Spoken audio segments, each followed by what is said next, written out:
How's it going, everyone? This is Kevin. Today I want to bring along with me to do a fun little comparison between my iPhone portrait mode and aps-c mode camera and my full frame camera, just to see if there's that major of a difference when you look at it. So let's jump right into it.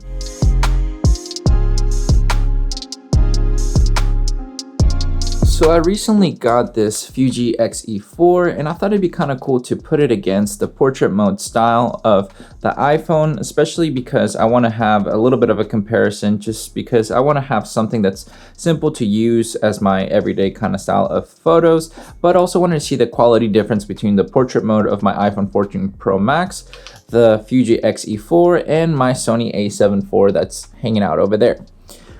My ultimate goal is not really to just go that crazy with the details, but just see if it's possible to use either of these cameras as a pro kind of style camera when it comes down to taking some portraits in like a studio kind of setting, since we're just going to do it at our house here with a little backdrop and the lights. The weather's kind of crappy outside, so I didn't really want to go outside today, but I thought it'd be kind of a little fun experiment just to go ahead and test out basically how well the portrait mode in the iPhone can be, as well as seeing kind of like an aps-c censored camera with portraits versus my full frame, and just go ahead and have some fun with this experiment and bring you guys along with me. My wild theory and kind of hypothesis, if you will, for the experiment will be that more than likely the full frame is just going to be I don't know, maybe nicer in a sense, but I think the Fuji is going to do and hold its well on its own. But the portrait mode, whenever you push it with the editing, it might not be so smooth since it's not a raw file. So that's the only difference that I think is going to be the major difference. Is just that since it's more JPEG styled when you take photos with the portrait mode on the iPhone, that's the only issue. So we're going to go ahead and just see if I'm right, if it's better to just have a full frame camera for portraits, or if it doesn't really matter between the aps-c and full frame. Because I don't think the iPhone will be that great in the sense of quality to, have a lot to edit with, but I'm sure it'll still be fine enough to do some type of like pro style portraits, but we'll find out. That's the Fuji X-E4 that I'm going to be using, but with a different lens so that it all matches as much as possible with the Sony A7 IV and my iPhone 14 Pro Max. I'm going to be using the Tamron 35-150 because I think the telephoto lens of this is like an equivalent of like an 80 or 77 millimeter. So I'm going to try to match them all in camera to the best of what it looks good to the eye, because I'm not going to go precisely with it since it's whatever. I just wanted to match in camera. Mainly want to match them in camera, mainly because I know the issue when it comes down to matching like the actual focal length is going to be a little bit off, because also the depth perception of the lens when it goes to it, I want it to be as precise as possible. So that's so you know why I'm going to match them in camera when I'm looking at the screens as much as possible, so that it's as closely related to each other as possible.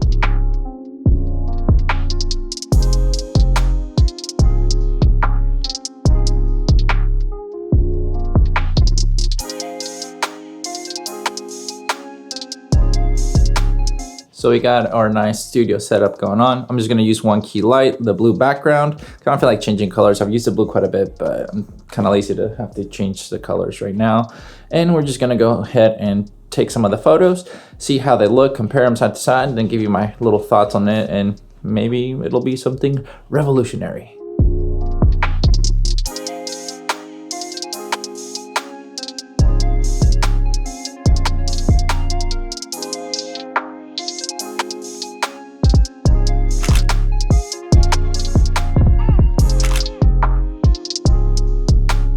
You guys already saw the photos. Maybe did you guess correctly which one was which? Maybe you got fooled a little bit, who knows? But I'm also done reviewing the photos, and I want to give you my little bit of kind of thought process when it comes down to these cameras and what you can do with such power when it comes down to phone cameras or aps-c or full frame, and kind of give you some final thoughts. It's pretty crazy what you can do with an iPhone nowadays. It's not something that I would normally choose to do when it comes down to more like professional setting photos, but as you can kind of tell, it's not horrible when it comes down to a portrait style, like from the iPhone with the portrait mode. I think you can do quite a bit really well if you have the proper lighting and everything. So I'm not gonna kind of neglect it to say that, oh, you know what, you can't use it in a professional setting. Now, realistically, is anybody going to use it too much in a professional setting? More than likely not, unless that's your only kind of camera option and you're wanting to learn more, then by all means go for it. But in reality, most places will see you come in with just a phone and you're just like, hey, I'm here ready for the shoot.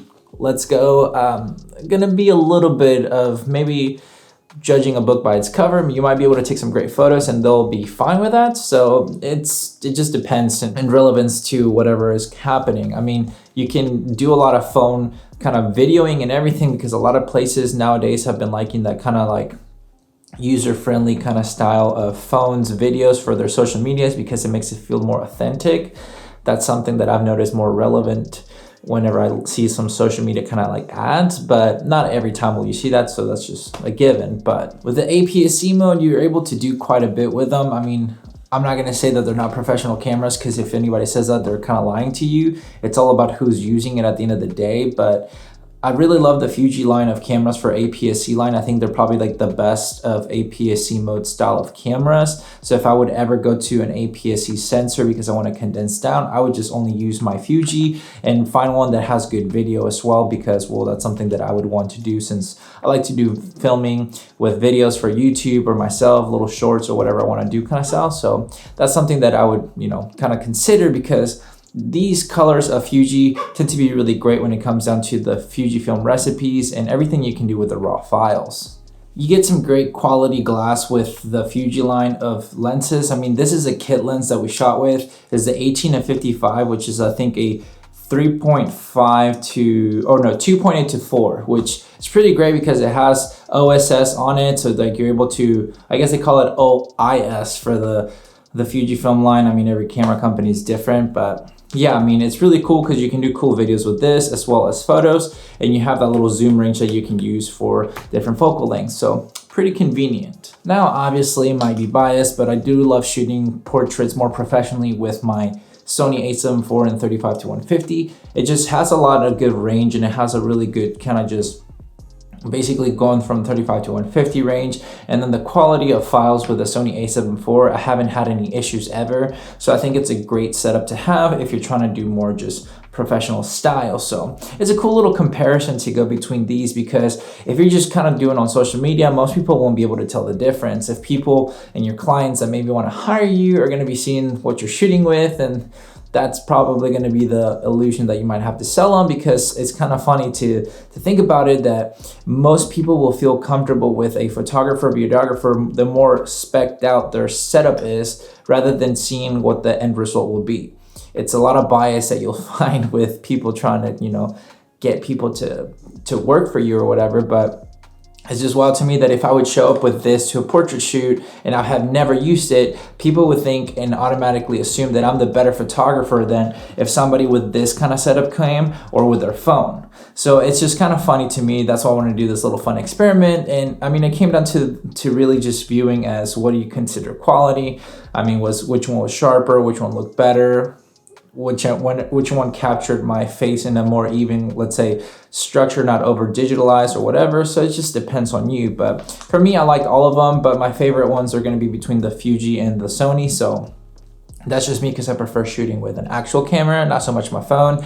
As much as phone cameras have come a long way, I still think they have a long ways to go when it comes down to not having the issues with the sharpness and basically like having the fall off for the bokeh or anything like that. Luckily, we have a very solid background, but if I had something more busier, it would have more like of a harder time to differentiate my hair to the background, rather than with this, it just works a lot smoother with the camera. So that's just something that for me, I think it would be nicer to just focus on, maybe getting something like an aps-c camera if you want to dive into more photography, or if you eventually can get a full frame, go for it. But there's no shame in starting with your phone. Just learn to use it to your best, to your abilities, until you feel comfortable to invest more money into photography to get the higher setups. But with all that said and done, guys, thank you so much for watching this video. Make sure to like and subscribe to this video. The friend will catch you guys in the next one. See ya.